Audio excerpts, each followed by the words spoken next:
นี่เป็นวิธีการถอนเงินเข้าบัญชีเฮาเนาะเป็นจะถอนเป็นกีบเนาะก่อนอื่นเฮาก็เข้าไปที่ถอนเงินเนาะ withdraw นี้เนาะเข้าปุ๊บแล้วหลังจากนั้นเฮาก็เลือกทำอิฐนี้เนาะนี่จะเป็นเฮาเลือกกระเป๋าเงินเฮาเนาะว่าเงินเฮาตอนนี้มันอยู่กระเป๋าใดเนาะเฮากดเข้าไปปั๊บแล้วก็จะเห็นอยู่นี่ทำอิฐนี้จะเป็นบัญชีเทรดเนาะแล้วส่งตัวรวมนี้จะเป็นกระเป๋าเนาะจะมีกระเป๋าเซ็นกับ USD เนาะ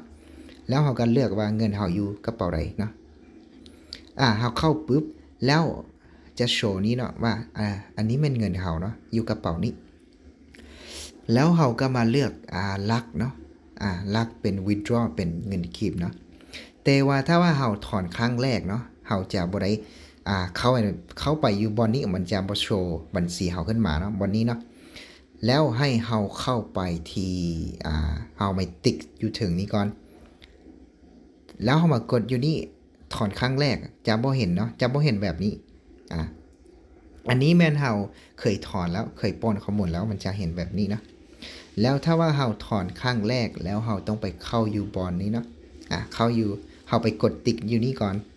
แล้วเฮามากดเพิ่มบัญชีหรือว่าแอดนี้กดเข้าไปเนาะแล้วเฮาก็จะกดลัก withdraw นี้เติมไม่ติ๊กใส่แล้วก็มากดสมิธกดส่งหลังจากมาฮอตหน้านี้เนาะถึงทำอิฐนี้จะเป็นซื้อเฮาเนาะใส่ซื้อลิ้นก็ได้ตัวนี้จะบ่มีปัญหาเนาะแต่ว่าตัวลมนี้ต้องเป็นซื้อที่ว่าเฮาใส่ยืนยันตัวตนเนาะซื้อบัญชีเฮานี่แหละเนาะเฮาใส่บัญชีใดยืนยันตัวตนเฮาก็ต้องใส่ซื้อนั้นต้องถูกต้องนะจึงถอนได้เนาะตัวอย่างการใช้ก็ตามรูปที่ว่าเฮามาโชว์อยู่หน้าจอนี้เลยก็ได้เนาะข้อมูลถ้าว่าใช้บัญชีการค้าก็ใส่ตามเลยเนาะทำอิฐนี้จะเป็นเลขบัญชีธนาคารเฮาเนาะหลังจากซื้อแล้วก็มันลงมาใส่เลขบัญชีแล้วตัวต่อไปนี่จะแมนซื้อธนาคารเนาะถ้าเราใช้ธนาคารบิสวันก็พิมพ์บิสวันซะเลยเนาะตามรูปที่ว่าตัวอย่างเฮาโชว์อยู่หน้าจอนี้เลยเนี่ยก็ได้เนาะหลังจากเฮาใส่ซื้อธนาคารแล้วก็มาใส่ที่อยู่ของธนาคารเนาะจะเป็นลาวใส่ก็ได้เนาะเขียนลาวใส่ก็ได้ถ้าว่าเฮาอยู่ประเทศลาวเนาะหลังจากนั้นตัวนี้เป็นคำอธิบายเนาะเฮาใส่ก็ได้บ่ใส่ก็ได้เนาะแล้วก็มากดส่งเลยเนาะสมิธเลยนะหลังจากเฮากดแล้วนะอันนี้เฮาจะบ่กดเนาะเฮามีแล้วนะตัวอย่างว่าถ้าว่าเฮากดส่งหมดแล้วเนาะป้อนข้อมูลหมดแล้วเฮาก็มีแต่มาเลือกเนาะทำอิฐนี้จะเลือกคือเก่าเนาะเลือกบัญชีหรือว่ากระเป๋าเงินของเฮาเนาะว่าเงินเฮาอยู่ใส่แล้วก็มาติ๊กใส่ลัก withdraw เนาะแล้วก็มากด template เฮาจะบ่กดเพิ่มแล้วเนาะคันถ้าว่าเฮาป้อนข้อมูลหมดแล้วเนาะเฮาจะบ่กดเพิ่มเฮาจะมีแต่มากดอยู่นี่ไม่ติ๊กใส่ลัก withdraw แล้วก็มากด template นี้แล้วจะโชว์บัญชีเฮาขึ้นมาเนาะบัญชีธนาคารเฮาเนาะ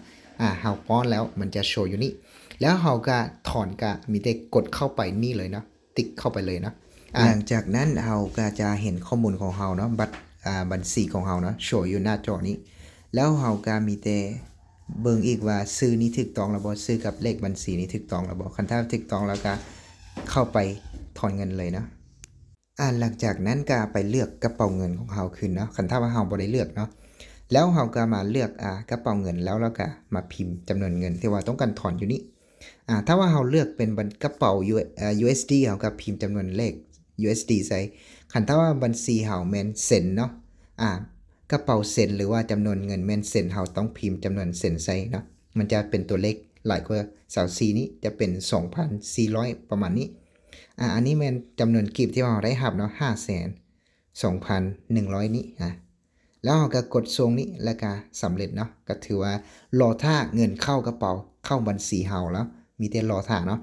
ตัวอย่างเนาะเฮาก็เข้าไปกดเช็คเบิ่งอยู่นี่ withdraw นี่เข้าปุ๊บมันจะโชว์ข้อมูลที่ว่าเฮาถอนเงินอยู่นี่เนาะตัวนี้มันถอนสำเร็จถ้าว่าถอนบ่สำเร็จมันจะขึ้นโชว์อยู่นี่pending นี้แล้วเฮาก็มีแต่รอท่าเนาะรอท่าจนกว่าเงินจะเข้ากระเป๋าเฮาแล้วเฮาก็ค่อยเข้ามาเช็คใหม่ว่า